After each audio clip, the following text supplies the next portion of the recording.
আজকে মাদ্রাসা নিয়ে যে কথাগুলো উঠছে, বাংলা, ইংরেজি, অঙ্ক, ভূগোল, বিজ্ঞান, ইতিহাস সমস্ত কিছু আমরা পড়ানোর পরেও কেন এই কথা আমাদের শুনতে হবে? এই খারিজি মাদ্রাসা থেকে পাশ করা ছেলে তারাও একটা দিন ভালো ডাক্তার হচ্ছে, মাস্টার হচ্ছে। সংবিধান যেখানে অধিকার দিয়েছে, সংখ্যালঘুদের যে অধিকার রয়েছে, সেই সংখ্যালঘুদের অধিকার করার এখতিয়ার কে দিয়েছে আপনাকে? অধিকার দিয়েছে আমাকে সংবিধান,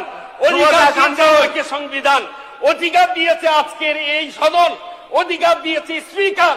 আমার বক্তব্য বন্ধ করতে হলে স্পিকার সাহেব বলবেন আমি 1 মিনিটে বন্ধ করব। আপনি আসুন, এই প্রতিষ্ঠানগুলো দেখুন। সংখ্যালঘু বিষয়ক এবং মাদ্রাসা শিক্ষা বিভাগে যে বাজেট কম করা হয়েছে, এটা নিয়ে কম বা বেশি দিয়ে অনেকে বলছেন যে ওটা বন্ধ হওয়া উচিত। তো যদি সেটা তাই হয়, তাহলে তো এবারের বাজেট করার আগেই তো এটা করলে ভালো ছিল। বাজেটে যখন রয়েই গেছে এবং এর যখন মন্ত্রী আছে, আমাকে একটু বলতে দিন প্লিজ, এর যখন আমাদের মন্ত্রী সাহেব এখানে রয়েছেন, তো আমি তাকে অনুরোধ করছি 2165.42 কোটি টাকা যেটা এই বাজেটে পাস হয়েছে, বাজেট বেশি হলেই যে উন্নতি হবে আর বাজেট কম হলে যে উন্নতি মোটেই হবে না, আমি তা বিশ্বাস করি না। আমি বিশ্বাস করি আসলে যদি কারোর উন্নয়নের সদিচ্ছা থাকে, অল্প বাজেটের মধ্য দিয়ে উন্নয়ন ঘটানো যায়। আমাদেরকে বুঝতে হবে একটা জিনিস, আমার এই পূর্ণাঙ্গ দেহটা, আমি ভালোই আছি, সুস্থ আছি, ভালো আছি, কিন্তু আমার এই দেহের 65 কিলো দেহের ভিতরে সামান্য একটা আঙুলের আগায় যদি কোনো ঘা হয়, যদি কেটে যায়, আমাদের বুঝতে হবে যে গোটা দেহটাই কিন্তু অস্থির হয়ে যায়। সুতরাং পশ্চিমবঙ্গের কম বেশি 9 কোটি মানুষ, ভারতবর্ষের আমরা 140 কোটি মানুষ, এই বাউন্ডারিতে আমরা যারা বসবাস করছি, আমাদের সবাই যদি সুস্থ থাকে, তাহলে আমাদের দেশ, আমাদের বাংলা সবটাই সুস্থ থাকবে। এই একই রাজ্যে, একই দেশে কেউ সুস্থ আর কেউ অসুস্থ এমন যদি হয়, তাহলে সুনিশ্চিত করে ভাবতেই হবে যে আমরা কেউই সুস্থ নই। সুতরাং আমি, মন্ত্রী মহোদয় এখানে রয়েছেন, আমি তার দৃষ্টি আকর্ষণ করে শুধু এতটুকুই কথা বলতে চাইছি যে একটা সুস্থ দেহ রাখার জন্য সংখ্যালঘু মানেই অনেকে মনে করেন যে শুধু মুসলিম, এটা নয়। সংখ্যালঘুদের ভিতর শিখও আছে, খ্রিস্টান আছে, বৌদ্ধ ধর্মাবলম্বী তারাও আছে।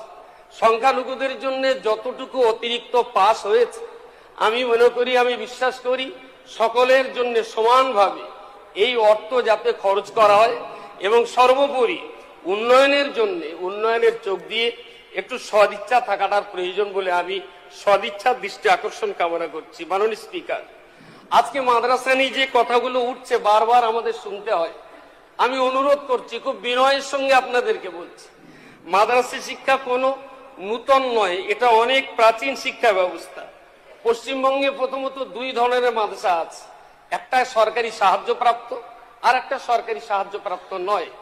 যেগুলো সরকারি সাহায্যপ্রাপ্ত, এই মাদ্রাসা আবার 2 ভাগে বিভক্ত আছে, একটা সিনিয়র মাদ্রাসা, একটা হাই মাদ্রাসা।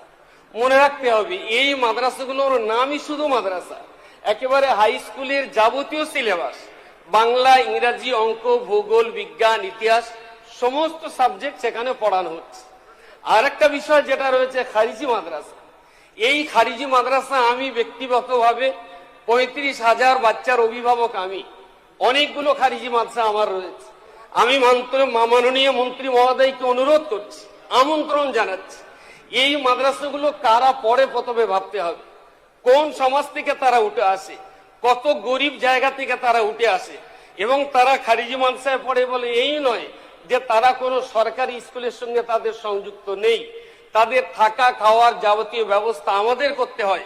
পাশাপাশি তারা কাছাকাছি কোনো না কোনো প্রাইমারি স্কুল, কোনো না কোনো হাই স্কুল, কোনো না কোনো সিনিয়র মাদ্রাসা, কোনো না কোনো হাই মাদ্রাসার সঙ্গে তাদের অবশ্যই টাই আপ রেখে, অবশ্যই তাদেরকে টাই আপ করেই আপনি জানবেন। এটা কিন্তু এটা বলছেন এখানে মাননীয় স্পিকার সাহেব কিন্তু বলেছেন যেটা গোটা দুনিয়া দেখছে, লাইভ চলছে। যত চিৎকার চেঁচামেচি করবেন ততই কিন্তু আমাদের সম্মান নষ্ট হবে, পশ্চিমবঙ্গ বিধানসভার সম্মান নষ্ট হবে। মাননীয় সদস্য বারবার বলতে হবে, মাননীয় সদস্য ডাক্তার ইঞ্জিনিয়ার সবই তৈরি হবে। আমি মাননীয় মন্ত্রীকে অনুরোধ করছি, মাননীয় মন্ত্রীর কাছে আমি বিনয়ের সঙ্গে দাবি করছি, আপনি আসুন এই প্রতিষ্ঠানগুলো দেখুন। বাংলা, ইংরেজি, অঙ্ক, ভূগোল, বিজ্ঞান, ইতিহাস সমস্ত কিছু আমরা পড়ানোর পরেও কেন এই কথা আমাদের শুনতে হবে, কেন এই কথা আমাদের বলতে হবে?